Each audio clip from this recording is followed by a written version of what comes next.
పాదం నుంచి తల వెంట్రుక దాకా ప్రతి దాంట్లోనూ మనం ఎక్కడా బిగించకూడదు. అతి సహజంగా ఫ్రీగా ఉంచుకోవాలి. మొట్టమొదటి పాయింట్. ఇప్పుడు శరీరం సుఖవంతం అవుతుంది. సుఖం అనేది అది, ఆ సుఖాన్ని ఇవ్వాలి శరీరాన్ని. రెండవది శ్వాస మీద ధ్యాస. సహజంగా జరిగే ఉచ్ఛ్వాస నిశ్వాసం గమనిస్తూ ఉండాలి.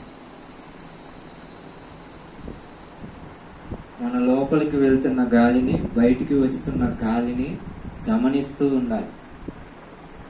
ఎంత చక్కగా గమనిస్తే అంత చక్కగా మనం లోపలికి వెళ్ళగలుగుతాం.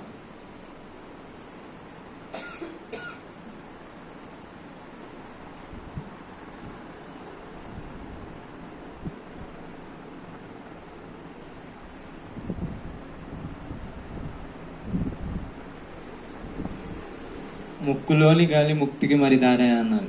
కాబట్టి ఆ ముక్కులోని గాలిని మనం పట్టుకోవాలి.